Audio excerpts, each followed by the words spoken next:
Welcome to Dave Knows Ball on this January 30th, 2025 episode, folks. I appreciate you joining us. Phenomenal episode planned for you. Maybe not as long as we've had again. Maybe about closer to the 50-minute range. So again, guys, going to get you in and out tonight. Hey, more quality than quantity a little bit tonight. But guys, as you guys know, every Monday and Thursday night, and sorry, we're 30 minutes behind.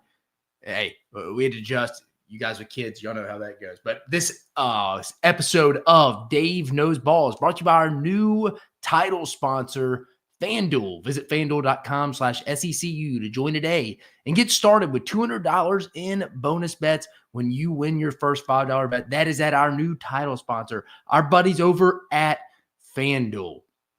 So what do we got in store for you tonight, guys? Got a nice mid-practice between the American team and the national team interview at the Senior Bowl. You're about to pick American National Leagues. This guy talking about the Major League Baseball All-Star Game. That's not till July, Dave. No, talking about the Senior Bowl, the biggest college All-Star game there is, at least for now it is. We're going down to Ric Serritella, CEO of All Access Football, also a part of Inside the League. Been in Mobile all week. You'll see it. He's on the sidelines again between the American and national practice. We'll get into that, talk a little, as we all like to talk about, quarterback play. Jalen Milroe, his hands, Jackson Dart, how he's looked. We talk about Emory Jones, the tackle from LSU. Is he better on the inside or outside at the tackle spot? Is he more of an interior guy? We discussed that. Discuss a little Walter Nolan, some other guys too. Why these SEC teams keep missing on some of these FCS schools that always send guys to these all-star games. I asked him that question. We'll get to that interview here in just a moment. SEC basketball, folks. How about Wednesday night slates? Bama, Alabama getting the win at Humphrey Coliseum at the Hump. Against Mississippi State last night. Phenomenal game, went down to the wire. Ole Miss, Texas, another one went down to the wire. Ole Miss had to have it. They got it. We got a big weekend ahead. 8 matchups across the board.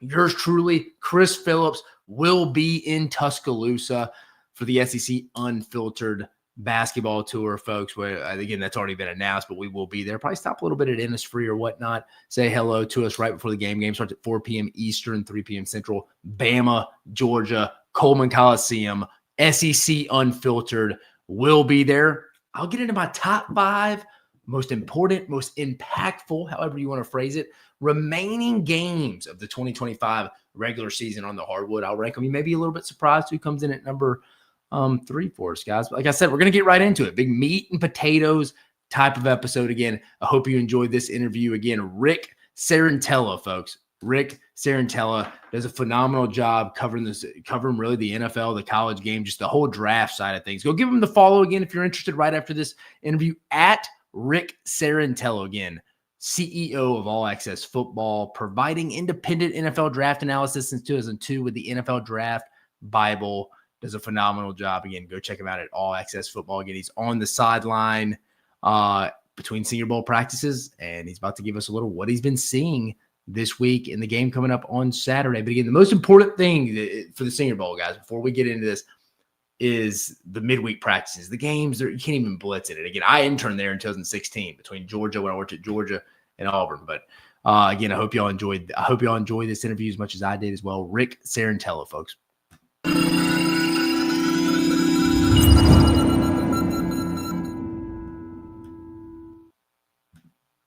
Joining us live in Mobile, Alabama, as our guy Keith Jackson would say, is none other than Ric Serritella. Go give him the follow at Ric Serritella. Boots on the ground in Mobile. If you don't already know it as a football guy, this is Senior Bowl week. Big, arguably the best all-star game from an NFL draft standpoint. But Ric, I appreciate you joining us, man. How's everything going? Ric's over there from the NFL Draft Bible. Been doing the NFL draft analysis since 2002. That's a lot longer than most people. But Ric, I appreciate you taking the time. How's everything down in Mobile? Hey, Dave. I'm loving it, man. Thanks for having me on. You know, Mobile, it's the who's who of the NFL industry, right? You get all kinds of types from the agent community, scouting community, player community, and you know, we're not going to have the Grand Poobah Nick Saban make an appearance this week, or he hasn't so far. But, yeah. You know, the SEC is representing very well, man. I'll tell you, the first thing I noticed, and I've made all the trips along the All-Star circuit, from the Hula Bowl and the Tropical Bowl, the Shrine Bowl, and now the Senior Bowl. But you get the SEC body types in the trenches out here in Mobile, and it's just different. And The talent is in the trenches this year at the Senior Bowl. Yeah, Rick, I mean, me and you haven't had a formal chance to really ever meet in person, but I've heard a lot of great things about you from Neil. And I worked in college football for about 9 years, but my point, I'm piggybacking off what you said. You're 100% right. Went from the SEC to the Big 12, and you're right, the bodies on the line of scrimmage, I think, where people have never seen those bodies up close and personal. I think that's the big adjustment from when you transition maybe from the Big 12 to the SEC or ACC to the SEC outside of Clemson for the first couple of years. But who's some guys that from a good way so far, let's start off with some good news. Who's some guys that have stood out from you from the SEC so far in a short week? Because today's the last day of practice, right? Yeah, today's the last day of practice. We had 2 days of padded practice, and they were really popping the first 2 days. This third day here was a little bit more of a walkthrough style, but I'll start off in the trenches because Emory Jones, I thought, did really well for himself out of LSU. I think he's going to be a starter at the next level. His kick slide allows him to kind of keep up with just about every pass rusher out here. He can bend pretty well for his size.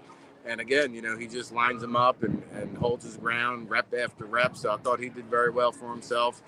And then, on the other side of the ball, it's interesting. Cameron Jackson from Florida and Deone Walker from Kentucky, both of these guys are in the same group.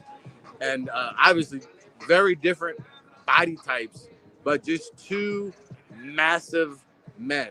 And it's interesting to see them go one after another because Walker, I got to be honest, he's out here playing patty cake a lot of times. He gets stood up, and you really don't see a lot of push or force. But there's a lot of love in the scouting community because he's going to take up 2 gaps every single play. He's a space eater. He's going to take on 2 bodies, and he's going to allow other guys to make plays around him. And so, I think there's a lot of love for Deone Walker. But Cameron Jackson, this guy can play for me all day long. He is a Mack truck coming at you. He must have weighed in at over 350 pounds, and he's got a quick get off. He fires low off of the ball, and he's really had a solid week. Yeah, you had me thinking. You mentioned Emory Jones, right? You like him on the inside? You like him in a guard spot? You think his upside's at guard over tackle where he played mostly in college? You know what? I think he can. I think he's going to have a shot to play right tackle. And if it doesn't work out, you got yourself a very good guard. But he's taken a lot of reps at right tackle out here in Mobile. And, he's done just as good of the job as any offensive lineman I've seen. Yeah, so that's what I figured. Also, too, when you go back and watch I think you nailed it, Rick. I 100% agree with you with your take on Deone Walker. You see him flash in games against Ole Miss, Georgia. You see that motor that he's got to consistently play with. But to your point, you go see games against Vanderbilt, even South Carolina this year where they got whipped in that game in Lexington. You feel like he takes some plays off. It plays up and down to competition. I feel like from an NFL personnel person is yourself. To that point, yeah. Well, so he went up against the Coastal Carolina offensive lineman, Willie Lampkin out here. Willie Lampkin's 5'11". Stood him up. Yeah. Stonewalled him. And so you see plays like that and you kind of scratch your head, but you just can't teach those kind of traits, 6'7", 340.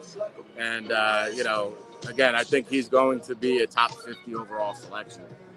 Again, guys, Ric Serritella joining us over here from All Access Football, the Draft Bible. You're missing out a ton of great football stuff. Give him the follow at Ric Serritella, folks. Again, now let's transition. I know a lot of us, again, I'm with you. I like watching the big guys, but I think a lot of people want to know about quarterbacks, the gunslingers. I think the most important position in all of football, and I think probably in all of sports. You can't win big without one of them.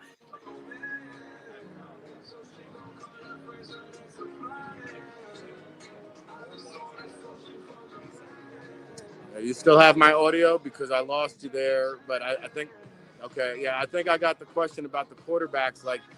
One of the things that stood out to me was we saw Riley Leonard's performance in the college football playoffs, and I expected him to be much bigger. But standing next to Jackson Dart from Ole Miss, Jackson Dart actually had a more thick frame than a Riley Leonard. So I was surprised to see that, his calves and his ankles and, even his upper body. I felt like Jackson Dart had a pretty sturdy frame.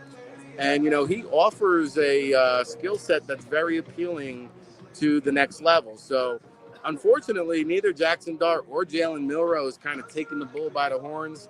I think that's probably been one of the biggest disappointments from this week. If you want to take a key takeaway, is like no quarterback has really stepped up and kind of commanded that QB3 label after Shedeur Sanders and Cam Ward. We thought, Jalen Milroe might come out here and light it up. It hasn't exactly been the case, but also, like, we're not going to knock them or downgrade them for it either, because it's just so hard to work with wide receivers that you don't know. And, the first day is kind of a throwaway day. You're kind of feeling guys out, learning the timing down, the different receivers, sizes, speed. So it's a lot, but we have seen quarterbacks come down here and improve their draft stock. And I do think Milroe is a guy, like, once they take the field on Saturday, I mean, he could come out here and win Senior Bowl MVP, and suddenly it's all good again. But, I think, I would have liked to have seen more from all the quarterbacks out here. But that's kind of what I got for you in terms of Milroe and Dart. Yeah, Rick, you told me. I feel like, how much are you taking from, because again, you've done this longer than me, how much are you really taking from these settings down in Mobile? You mentioned it. You don't have that kind of like precision timing with the wide receivers. How much are you weighing, maybe not an exact percentage compared to like what you're seeing on the film? The film doesn't lie, the 12, 13, 14, depending on how many games you play at the college football playoff from these quarterbacks. And how much are you really like putting stock in this week from the practice reps compared to that? You got to take every player base by base, because when you're talking about 170 invites out here, I know some dropped out. But, you cross-check guys that you discover new guys that you got to go back and go dig in afterwards. And then, what's the point I wanted to make? There was a lot of guys rattling through my head here. But what I was going to say is that you've got to take some things with a grain of salt. But then here's where I wanted to go, Dave. It's what happens between the reps. It's the intangibles. It's, are you picking a guy up when he makes a mistake, or are you encouraging him? Eugene Asante, this guy out of Auburn. The best thing about the all-star platforms is the alpha dogs. The cream rises always to the top. You got the who's who of all over the country, the best of the best, the team captains, the All-Americans, but there's always an alpha dog. Who's the alpha male that all the other alphas look up to? And that's Eugene Asante. And I think you got to kind of say, hey, you put that down in your notes. Like, this guy, he talks the talk, he walks the walk. The players gravitate towards him. He's a dog. He flashed some pass rush repertoire. He can cover. He makes a hit. You hear the echo, like the pads are popping. So, like, there's a guy, Eugene Asante. I think he did very well for himself. And you just got to cross-check. Guys come out here. They don't weigh in what you think they do, or maybe they weigh in more than you think they do. And it's a great apples to apples comparison. And I know it's an SEC show, but then it's also a great opportunity for some of these small school guys and FCS guys to get, this is their Super Bowl, right? Like, they get to go against an SEC caliber kind of talent. So, like, when the North Dakota State kid comes out here and lines up against SEC, he's showing himself like, hey, the level of competition is not a problem. And I think that's kind of why you got to take it case by case.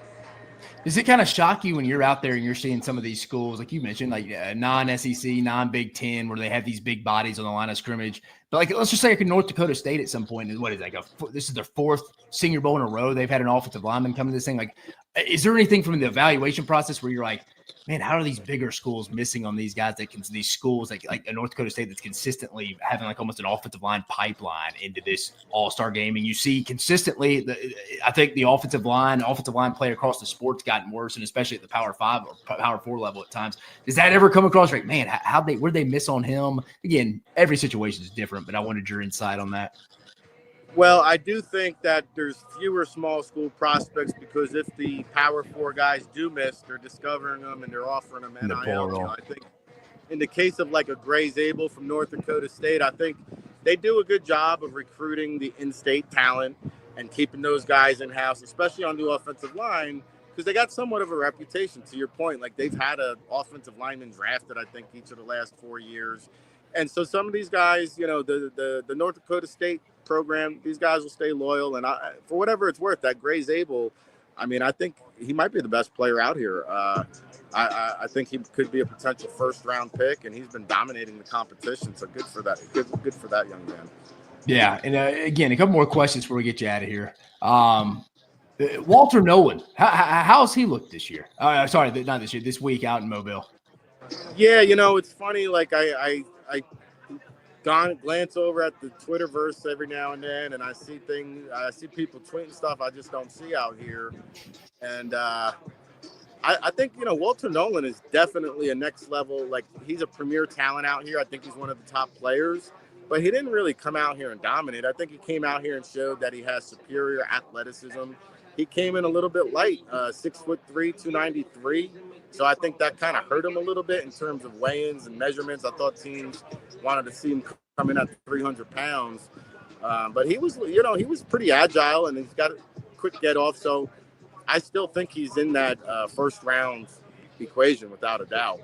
And he's one of the top talents here. And then Shamar Stewart, he's flashed. He's had some moments, but he's also had some bad moments. Yeah. And times where he's dominated, and he's also been dominated. But I saw he was trending the other day as the best player down here in Mobile. I didn't see that, but I do see a guy who could sneak into the back end of the first round. Absolutely. Rick, last question, kind of a combination of two. Again, I appreciate you joining us. Most surprising player in a good way this week? It can be anybody. It doesn't have to be an SEC player. And most surprising player from a negative perspective this week? Oh, well, you're putting me on the spot here. The most surprising player really was the North, because I didn't have a high grade on him. I'll give you another one, too. How about Delaware running back Marcus Yarns? I watched this film, Dave, and I didn't really see anything too spectacular. I wasn't really salivating to come watch him play out here in Mobile, but then he really turned it on. I mean, he in the passing game, he can create separation. He went out here at the last rep to end out day 2 to practice one-on-one with one of these linebackers and just completely left them in the dust. Everybody got a razz out of it, and that was good to see. In terms of disappointment, I don't know. I don't really want to discredit anybody, but I'm sure it'll come back to me. I'll let you know off the air. Well, I appreciate you joining us, guys. Again, Ric Serritella taking his 10, 15 minutes of his precious time out there that we have out in Mobile, Alabama. I appreciated him joining us again, guys. Ric Serritella, All Access Football CEO, also a contributor over there at the NFL Draft Bible. Give him the follow. Phenomenal football personnel evaluation. Follow at Ric Serritella. Rick, I appreciate you taking the time, dude. I can see it in the background in between practices of the American and national team, man. Honestly, jealous of you. I'm in here sitting inside. Is it temperature? What's the weather out there? It's been beautiful, man. It's been actually better than the All-Star game weather that we had down in Florida. So every day it's gotten warmer. We're sitting at a nice 70. Breeze not too bad, and I'll be getting ready to buckle up and hunker down back at the snowy Jersey Shore after this. Well, I appreciate you, man. Thanks, Rick, for taking the time, man. You have a phenomenal rest of the day. Good stuff, Dave. You want to hop back on after the Senior Bowl? We can chop it up next week, too. Just let me know. Let's do it, brother. Appreciate you, man. Thank you for your time. Yeah, man.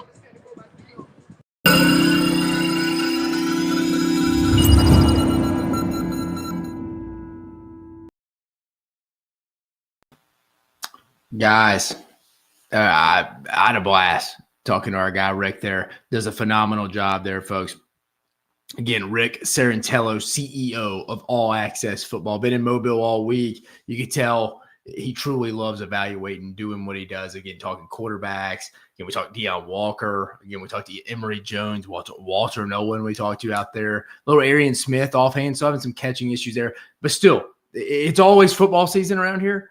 But it's the slow time. Again, a little bit of slow visits, coaches on the road from that perspective. All my buddies, the GMs, personnel, people out in the college football world, been chopping it up with them. They're being firefighters, putting out fires out there that their coaches are creating on the road right now. So that's the spot it's in. And I know this because I worked in college football for 9 years, folks. But moving on, how about a little SEC basketball midweek? Just a quick recap here. Let's get to it real quickly. Up those Wednesday night's games.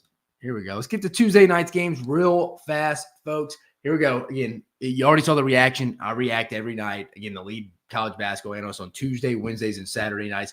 I'm not going to go in full detail here, but we've seen it again already. Kentucky getting the massive 76-73 win over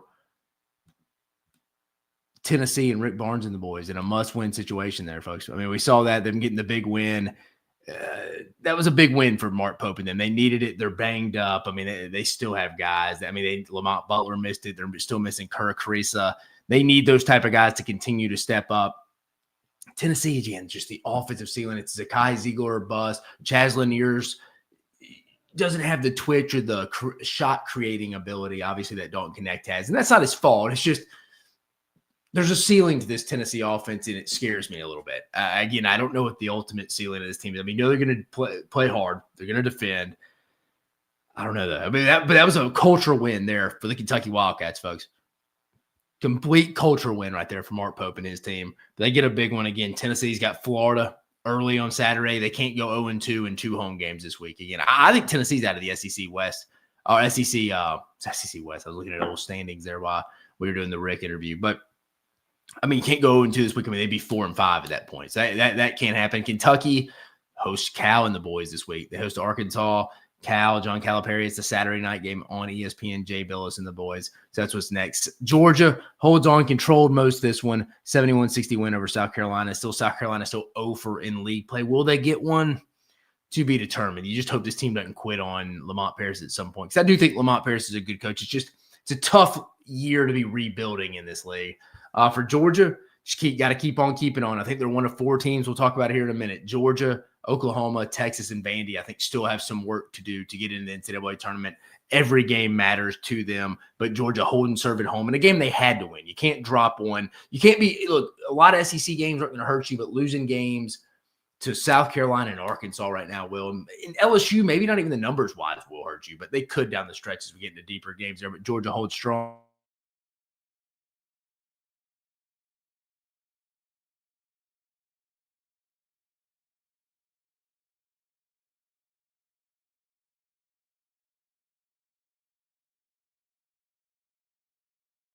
Sorry, folks. I wouldn't say Kentucky or A&M conceded those wins. But I think they knew they were going to have a tough time beating Alabama and Kentucky, especially Kentucky on the road and Alabama in general without Wade Taylor. So I think they had to go get these games at home. These Oklahomas, when they play Arkansas, when they play LSU, you have to get those games in this league if you want to keep moving up the seed line. They get it done. Give them credit there. And then Wednesday night's action. Again, Auburn holding strong in Baton Rouge. It didn't feel like Auburn really pulled away there. We're down 7-0 right out of the gate, but you never really felt like Auburn was going to lose the game with about, 7-8 minutes left. LSU chipped it to about 5, but again, you were really never scared the Auburn Tigers were going to lose this game. Janai Baruma walking double-double. What did he end up having? 26 and 18 boards. I mean, just unbelievable. Alabama in the game of the night holds on strong, folks. 88-84 over Mississippi State at the hump. Back and forth. Josh Hubbard, career night, 38 points, phenomenal. Thought Mark Sears, even though he had 7 turnovers, was great. Mo Diabate playing big-time minutes for Alabama. Chris Youngblood, 7 for 10 from beyond the arc. Again, the all-AAC player of the year last year with Nellie Davis at FAU. But Chris Youngblood was at South Florida previously at Kennesaw State. He'd been hurt, had, I think, the tightrope ankle surgery, got hurt in the fall practices, missed the first half non-conference play, starting to get in his minutes. Maybe he picks up that shooting Latrell Wrightsell left back in November with the Achilles injury. But that was a big win for Alabama. They had to have it, I think, not to stay in the league race, but to really kind of cement, like, hey, flex at Auburn, like, we're here too. Because you couldn't get 2 back of Auburn. That's the thing, guys.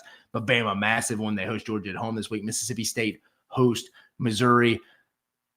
Ole Miss holding on, folks, against Texas, getting a big win at home, holding, serving. And as it gets deeper in the year, folks, you got to hold serve at home. You got to hold serve at home. It's a must. It's a non-negotiable. You have to, especially Ole Miss, coming off a 3-game losing streak. None of those losses were bad. At Mississippi State in overtime, A&M in a heartbreaker at home, and at Missouri, it's not going to hurt your resume. But at some point, you got to start mounting some kind of wins, right? You got to start getting some kind of wins. Again, they were down 13 at one point, but, Juju Murray and then make some plays. Sean Padula has been consistent. Love the way the defense rotates. Again, offensively, not a phenomenal basketball squad, but still thought they were not their typical Ole Miss defense, Chris Beard, Mark Adams defense that first half, because they're giving Trey Johnson some wide open looks. But they corrected that in the second half. Again, holding Texas to 69 points in today's basketball with Trey Johnson a score like that, that's big time. But Ole Miss needed that one across the board from that one, guys. But let's get right in. Let's get right into it. We're gonna go into the. Well, you know what? What do we know right now? I wanted to go over that. What do we know right now in the SEC? What do we know? Florida fans aren't going to like this, but I think it's a two-horse race. It is a two-horse race right now. Again, like I said, Florida fans are not going to like this, but it is a two-horse race in the SEC. We know that. Florida fans, like, you realize we only have 2 losses. Alabama has 1. We're technically only 1 game back, 2 games back of Auburn, and 1 game back of Alabama, and we still got to play them. You'd be absolutely right. Both those games are the road. Florida, I think, next Saturday goes to Auburn. They play Alabama in the third to last game, I think, of the year in Tuscaloosa at Coleman Coliseum. So both those games on the road, that'll be tough. And they got to play Tennessee this week, too. I just think they're going to mount some I like Florida in third right now. I like them to finish third. I just think they're going to mount an extra loss or 2 than like Alabama, whoever finishes runner-up. I think it's a two-horse race right now, and I think Alabama winning in Starkville yesterday cemented that, hey, the winner of the SEC regular season this year, the 2025 SEC regular season champion in basketball, is going to come from the state of Alabama. I mean, I think we've been comfortable enough to say that, but it's going to be one of those 2 teams. That's why I kept saying Alabama winning in Starkville was officially like, ding, ding, ding. Let's establish the bell. Hey, this is going to be a race that could be a photo finish. It could.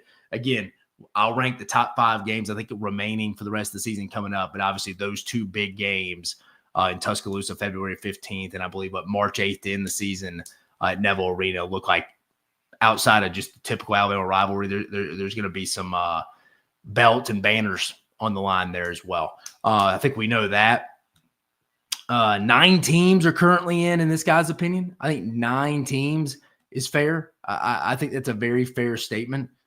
Pulling up the standings now. Again, we'll go through the standings for you here. Auburn sitting at 7-0, Alabama 7-1, Florida 5-2, Missouri 5-2, Ole Miss 5-3, Texas A&M 5-3, Vanderbilt 4-3, Kentucky 4-3, Mississippi State 4-4, Georgia 3-5, Texas 3-5, Oklahoma 2-5, Arkansas 1-6, LSU 1-6, and South Carolina sitting there with the big goose egg, the big donut at 0-8. So my point being, I think we got 9 teams that I feel wouldn't say locks, like Missouri, for example. I think they're going to be in the NCAA tournament. I feel confident saying that. Wouldn't put them in the lock category yet. But here are the teams. I think you got Auburn, Alabama, Florida, Missouri, Ole Miss. I think Texas A&M would be 6. Kentucky 7, Tennessee 8, Mississippi State 9. I think those are your 9 locks. I think you got 3 teams that I'd be at this point. Again, LSU's data, their numbers wouldn't tell you this, but again, I just think the losses are going to start mounting as the season goes on. I would be, and I think most people would agree, a bit shocked if Arkansas, LSU, or South Carolina made the tournament. And then that puts me in my 4 mid-tiers right there. Vanderbilt, Georgia, Texas, Oklahoma. Let me repeat that. Vanderbilt, Oklahoma, Texas, and Vanderbilt, Georgia, Texas, and Oklahoma. Those are the 4 teams. Let's say 2 of them get in. That's 2 of the 4. That's just 11, folks. That's why when people start to kind of ask me a little bit, who do you like? How many teams do you like being in for the SEC? I'm saying 11 still. I mean, I know Joe Lenardi and them are projecting as is right now. As if the tournament ended today, it's 12, 13. But you got to start thinking. Some of those matchups between Vanderbilt, Georgia, Oklahoma, and Texas, those teams are going to start losing some games. Those teams have some matchups still down the stretch. I don't think all 4 get in. That would be 13. For the people saying 13, let that settle in. I said the 9, I feel confident, not quite locked, but would be surprised if they don't make the tournament. I had my 4 that I mentioned in Georgia, Vandy, Oklahoma, Texas, and I got my 3, Arkansas, LSU, and South Carolina I don't think are going to get in. We got 9 we feel really good about. You'd have to have all 4 of those mid-tier of Vandy, Georgia, Oklahoma, and Texas to make it, just to get to that crazy number of 13. That's not going to happen, folks. I think 2 you'd feel solid about. Getting half of those 4. 3 would be remarkable. One, I think you're going to get two. That's why I think 11. It's going to be 11 or 12, folks, in this tournament. But again, I think that's kind of how you break up the SEC right now from an NCAA tournament perspective. I think those 9 teams I mentioned are fighting for seeds. Again, some of them still have some work to do. Again, Missouri, probably the next week or two, should shore up one as long. I mean, they're going to have some opportunities for sure. Those are the teams I'm looking at from that perspective. But I think the main teams to watch really down the stretch from a bubble standpoint, who can be on, who can be off, wrong side, right side, Vanderbilt, Georgia, and then just go over Red River, boys and ladies. Texas, Oklahoma. Those are the 4. How many of those 4 teams get in will determine if the SEC, I think, gets anywhere from 11 to 12. 13. Woo! I'll take what you're sipping on. I'll take what you're sipping on from that perspective. And then I think come NCAA tournament time right now, these games are so physical. You go back and watch.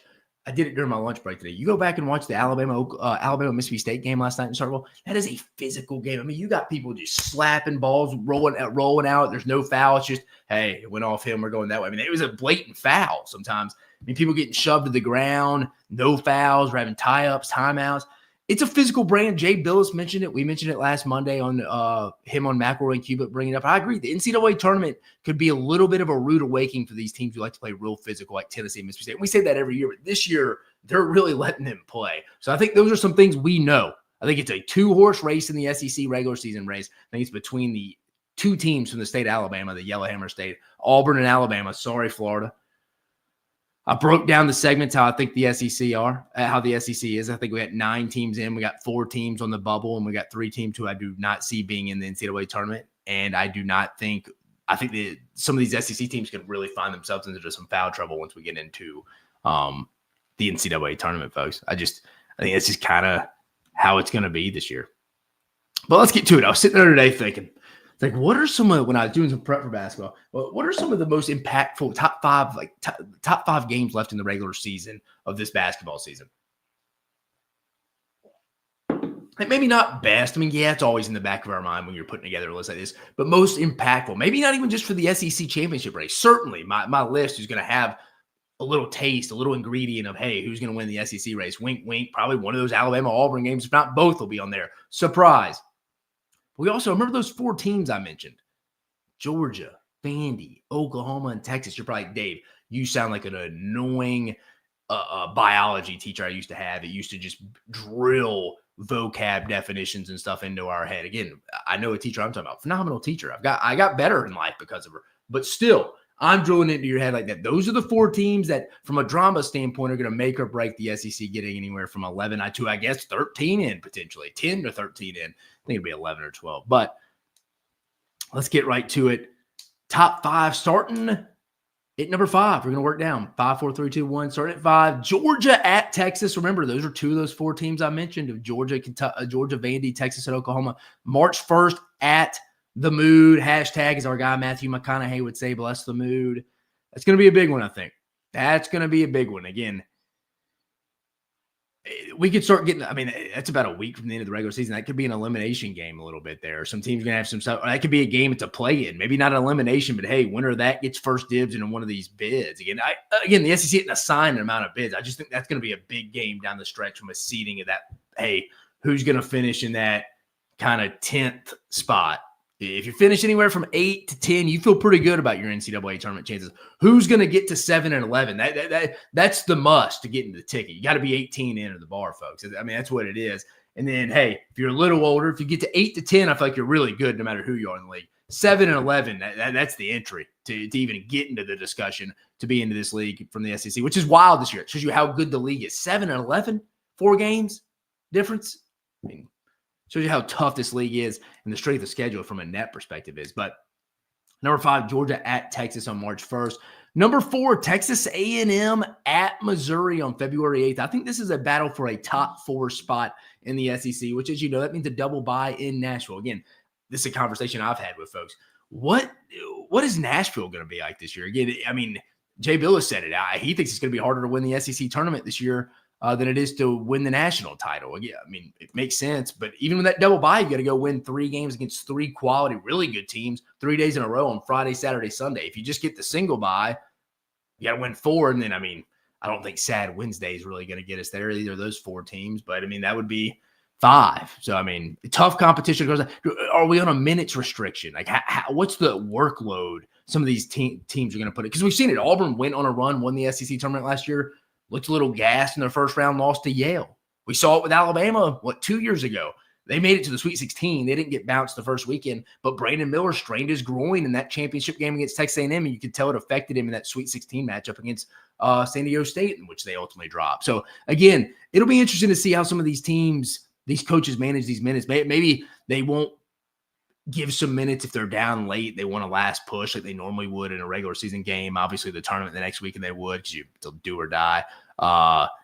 Maybe you throw in some late guys when you're up 4 with the under 4-minute timeout. Right? Normally, I'd have my older guys in there, but hey, let's sink or swim. Let's see how these younger guys are doing. I mean, it's not the end of the world. Maybe we get to go home a day or two early, get off our legs a little bit before we play on Thursday or Friday. I think I'll be interested to see.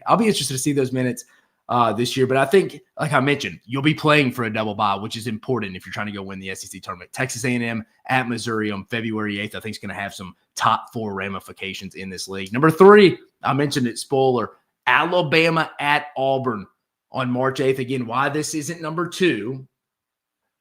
Again, I think we got some games to play before this to really determine how important this game could be. As we look at it from 35,000 feet, about just over a month, a little over a month out of this game, we're like, yeah, I mean, last game of the regular season screams banner, belt type, championship type game.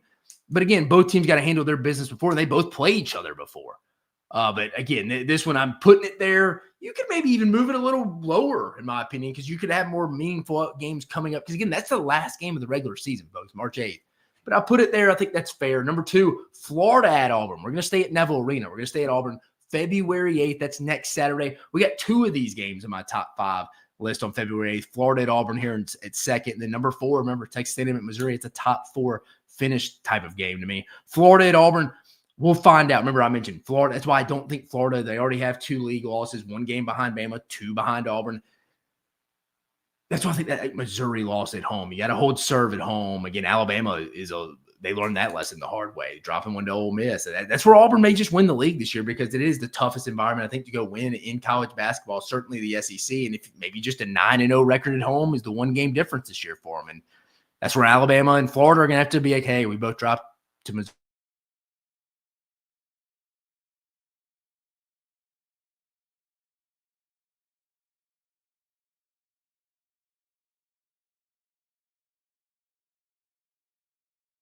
And again, we'll probably clip what I said saying Auburn, it's an Auburn-Alabama race. The winner's going to come from the Yellowhammer State, the state of Alabama. I still stand by that. But if Florida goes into Neville the next week, if Todd Golden, the understudy, goes in and beats his mentor, Bruce Pearl, and his best friend, Stephen Pearl, next week, I'll change my opinion and say Florida is. And then number 1, guys, y'all know it. We're all kind of looking towards it. Auburn at Alabama at Coleman Coliseum, Saturday, February 15th. For the Alabama listeners, they all know Alabama doesn't get Auburn at home on a Saturday often. I think this is the first time since 2015 or maybe 17. I know it's an odd number, but it's one of those certainly. Overall, though, I mean, can we get here? Can we get to that spot? What do both of these teams have down the line for us to get here? For Auburn, again, they go on the road in an interesting one. We'll preview that one in just a second. At Ole Miss this week. They host Oklahoma, host Florida next week, and then at Vanderbilt before that big February 15th matchup against Alabama. Obviously, Auburn will be favored in all 4 of those matchups before here. I mean, and Auburn already had their midweek bye. But the game you probably it's Florida, Vanderbilt. No, Florida, Ole Miss, Vanderbilt, Oklahoma certainly last, how you'd rank in toughness of games. Florida, Ole Miss, Vanderbilt, Oklahoma is how I would. For Alabama, Alabama has 1 less game in this 2-week stretch because Bama gets their midweek bye. They play Georgia this week, then they're off midweek. Go to Fayetteville on Saturday night to play Cal and the boys in the Razorbacks. They play Arkansas. And then that midweek before the Auburn game, they travel to #BlessTheMood, Matthew McConaughey, travel to the Texas Longhorns on that Tuesday before the February 15th against Auburn. I mean, I think Alabama's got the easier road because, again, they don't go to Oxford in this 4-game stretch. They play 1 less game, which is obviously if you don't play, you don't have a shot to lose. I mean, come on, guys. Hey, that's the kind of insight you're getting on Dave Knows Ball, folks. If you don't play, you can't lose. But no, in all serious, folks, I think Bama's got an easier slate. Again, 1 less game, obviously. Georgia at home. I mean, at Arkansas is never easy, but I mean, Arkansas with 8 scholarship guys now with Boogie Flam being out. Alabama rolls 10 deep with Darion Reed's healthy. We saw him come back yesterday too. I don't think Arkansas can go 12 rounds with Bama. They're just better. I don't care where that game's played. Then at Texas could be interesting. We saw last night, Bama will let a score go off on them. Again, Josh Hubbard hit some tough contested shots. Bama couldn't find anyone to guard him. But still, Trey Johnson, Arthur Kaluma at home could cause you some trouble, especially if you're maybe looking ahead to Auburn that Saturday. That could be a dangerous week there. That's how I'd rank those top 5 games. Most impactful remaining games of the 2025 regular season, in my opinion, right now, on January 30th, at 9:10 p.m. Eastern. Number 5, Georgia at Texas on March 1st. Number 4, Texas A&M at Missouri, February 8th. Again, that's a top 4 in the league type of battle, double bye in Nashville. Again, the number 5 Georgia at Texas game, that's more of a bubble match to me. Maybe be playing your way in, winner of that game. Number 3, Alabama at Auburn, potentially the last game of the regular season. Could be everything on the line, March 8th. Number 2, Florida at Auburn, staying at Neville, February 8th. This will be the real match for Florida. They're throwing their hat in the ring of the SEC regular season race if they win this. Then number 1, Auburn at Alabama on February 15th in about 2 weeks. About 2 weeks, folks. But let's get to it. The weekend preview that is, folks. The weekend preview that is. Let me pull it up for you. We got Florida at Tennessee, 12 p.m. Eastern on ESPN. Right now, Ken Palm, again, the opening lines will be out tomorrow afternoon. Ken Palm has this as a 71-68 Tennessee win, with Tennessee with a 60% chance of winning. I have Florida in this game. I have to see what Chris picked in there, but I have Florida in this game. I know Tennessee at home, right for a bounce back win. I don't know. I don't see it. I just don't see it. Again, you're almost like, yeah, I want to go the blueprint, bounce back game, certainly, but there's just such a ceiling on this offense. And I think Florida's just going to be able to score the basketball better, probably even better than Kentucky did the other night. Those 3 guards, Elijah Martin, Walter Clayton, Will Richard. I mean, I don't know. I just think Florida's the better basketball team. I think, unfortunately, Tennessee's going to go 0-2 this week. I hate it. I think Ken Palm's numbers are a little skewed. Right? He doesn't take in a little momentum or how teams are currently playing. I get it. But I think Florida gets the road dub. I think they get the road dub. Call me crazy. Missouri at Mississippi State, 1 p.m. Eastern on the SEC Network. Currently right now, Ken Palm has this as a 78-72 Mississippi State win, with Mississippi State with a 69% chance of winning. Remember, the betting lines from our buddies over at FanDuel will be out tomorrow. Missouri at Mississippi State. This one, I'm gonna say State does bounce back at home here. I'm going to say Mississippi State bounces back here at home. I don't know. I think they kind of have to again. You're putting them in a tough spot, similar to how they were against Ole Miss last week. You can't go 0-2 with 2 games at home. No one can do that. They can't afford it. I think Chris Jans gets his team right. This is a tough ask for Dennis Gates' team. Now, it's a little earlier. Maybe you can, but I do like the home team to settle right here. Before we keep going, guys, for this week's SEC's weekend preview, you know who else is going to keep chugging along for us here, guys. It's Super Bowl 59. 1 game, 2 teams. Endless possibilities, and there's no better way to make every play even more exciting than with FanDuel Sportsbook. Whether you're predicting the first down, who will take home the MVP trophy for the coin toss, FanDuel makes it easy to place your bets, and if the thrill of every moment. With live betting all game long, you can jump into the action, adjust your bets, and ride the wave of excitement from kickoff to the final whistle. Plus, to make the Super Bowl even sweeter, new customers can score $200 when you make your first bet. Just place a $5 bet, and if you win, you'll get $200 in bonus bets. Download the app or head to FanDuel.com/SECU with Bet FanDuel, official partner of Super Bowl 59. It must be 21 plus and present in select states. For Kansas, in affiliation with the Kansas Star Casino, or 18 or older and present in D.C. First online, real money wager only. $5 first deposit required. Bonus issued non-withdrawable bets, which expire 7 days after receipt. Restrictions apply. See terms at sportsbook.fanduel.com. Gambling problem? Call 1-800-GAMBLER or visit fanduel.com/RG. Call 1-888-789-7777 or visit ccpg.org/chat in Connecticut or visit mdgamblinghelp.org in Maryland. Hope is here. Visit gamblinghelpline.ma.org or call 800-327-5050 for 24/7 support in Massachusetts, or call 1-877-8-HOPE-NY or text HOPENY in New York, folks. Let's get back to our preview here. Again, I like Mississippi State in that one picking up there. Auburn or Ole Miss, probably one of those, outside the storyline of Cal going to Kentucky. We'll talk about that one here in a minute. I think Auburn at Ole Miss is critical here. This is a very interesting game, dangerous spot for Auburn. Auburn's the better team. 2 p.m. Eastern on ESPN. Right now we have Kim Palm has this as a 77-71 Auburn win. Auburn with a 71% chance of winning. I don't know. I'm going to pick Auburn. Again, I might have to see it to believe it. Ole Miss very capable of winning this game. This is certainly Auburn's toughest road game in league play so far. I mean, you've gone at Texas. Ole Miss is a better, tougher team to play right now. They're going at Georgia. Ole Miss is a better, tougher team right now. And at South Carolina, again, it's a winless team. This is certainly the hardest matchup. Could be a big win for Ole Miss. And again, they'll be in that top 4 contention. A lot on the line here. Again, not a must win for Auburn. Certainly more of a bigger opportunity for Ole Miss here. Let's see. Auburn's first real road test in the SEC, in my opinion. Again, there's no easy games in the SEC, but kind of the first real one to me. This is probably my most interesting matchup of the day. Most one I'm fired up about, honestly. Vanderbilt at Oklahoma, 3:30 p.m. Eastern on the SEC Network. Kim Palm has this as an 80-75 Sooner win right now, with Oklahoma with a 66% chance of winning. Give me Mark Byington and the boys. I'm going to stop betting against them. They're going to get the win here on the road. This is an interesting game, too. Both teams really need it. Oklahoma certainly would love to have it against a top 25 team right now. But I think Vanderbilt's just a better basketball team right now across the board, like A.J. Hoggard, like Tyler Nickel. How they defend Jeremiah Fears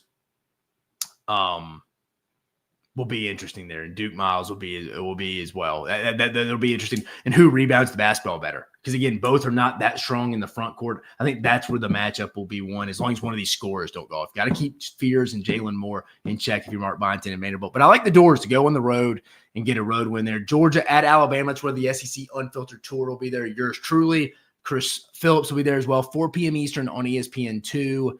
Right now, Kim Palm has this as an 84-73 win for Alabama, an 11-point win with an 84% chance of winning this game. I think Alabama's going to win. This wouldn't shock me. I think this line's going to come out to be anywhere between 9.5, 11.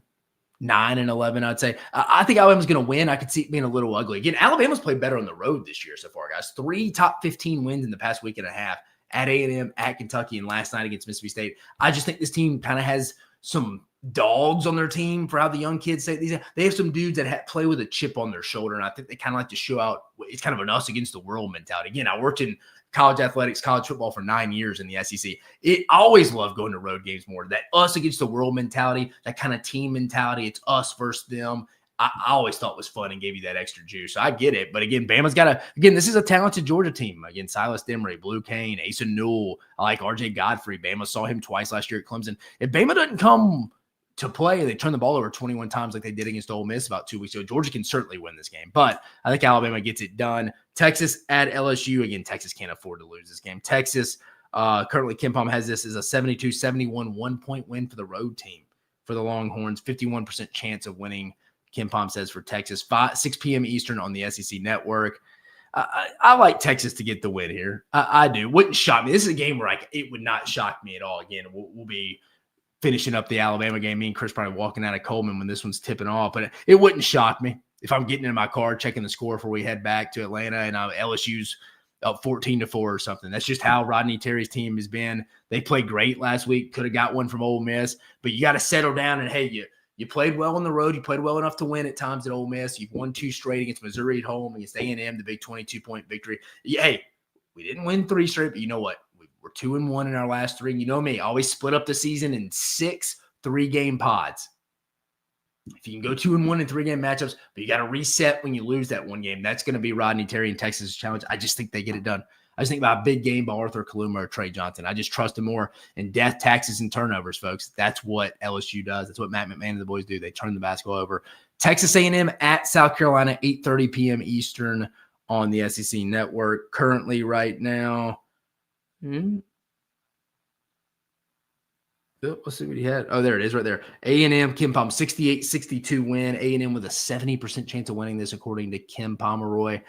Yeah, I like A&M winning this game. This game may be a little ugly. That wouldn't shock me if this game was a little ugly. And South Carolina's due to win a game. I think most people would agree it's going to come at Colonial Life Arena. I just don't think it's this Saturday. I don't. I think A&M gets a win. It may be ugly. This seems like it'd be like a Buzz Williams scrap it out. And it seems like every Saturday, South Carolina's playing someone down to the wire at home. It's Auburn, Mississippi State.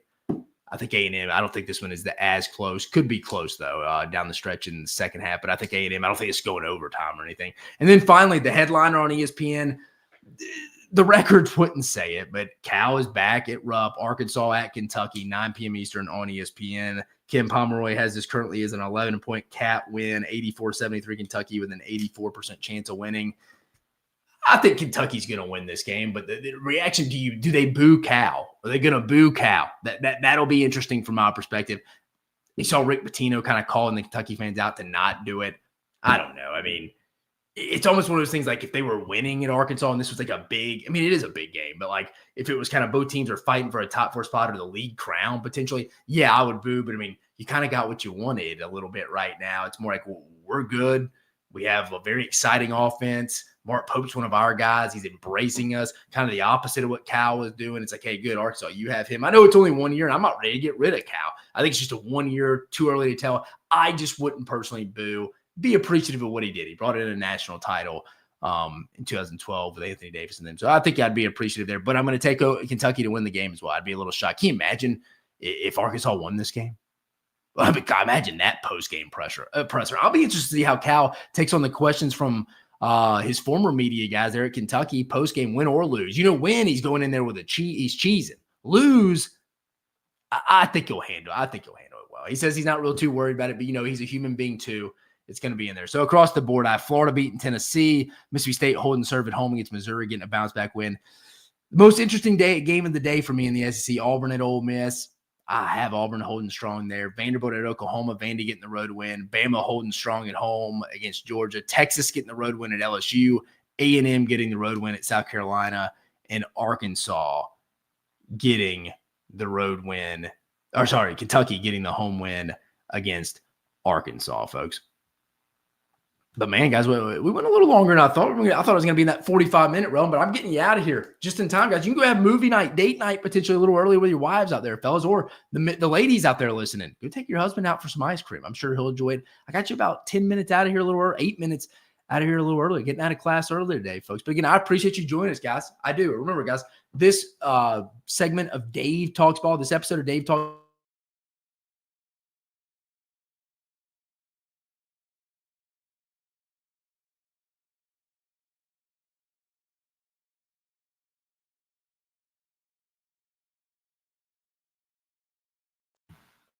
we covered a lot today, guys. Again, started off with our guy over at All Access Football, Ric Serritella over there. First 15, 20 minutes of the show, talked about what he saw at the Senior Bowl. Jalen Milroe, the Hands, Jackson Dart, Deion Walker, Walter Nolan, talked about all those guys. Recap the week that was in the SEC. Top 5 most impactful games. I gave you a remainder of the regular season for the SEC. Again, Georgia, Texas, March 1st. Texas A&M at Missouri, February 8th. Alabama at Auburn, March 8th to end the season. Florida at Auburn just next Saturday. And then the one we're looking forward to the most, the one in 2 weeks, Auburn at Alabama on February 15th. Then I predicted all of this weekend's games, guys. A good real meat and potatoes episode. I enjoyed it. I loved interviewing Rick. And then, of course, it's prime basketball season, boys. It's buckle up. Get your big boy pants on. Get your big girl pants on, folks. Again, we got some massive games coming up here in the SEC. And, again, the SEC Unfiltered channel will be boots on the ground for the Alabama-Georgia game, 4 p.m. Eastern. We will be there. Myself and Chris Phillips will be producing some content as well, guys. But for Dave Shoemate, hey, next Dave Knows Ball episode is Monday we're going to go at 8 p.m. Eastern on Monday. And then next time I see you, though, will be Saturday night reacting to all of the action from the SEC on the hardwood from Saturday night after we get back from Tuscaloosa, guys. But for Dave Shoemate, I hope you have a wonderful weekend.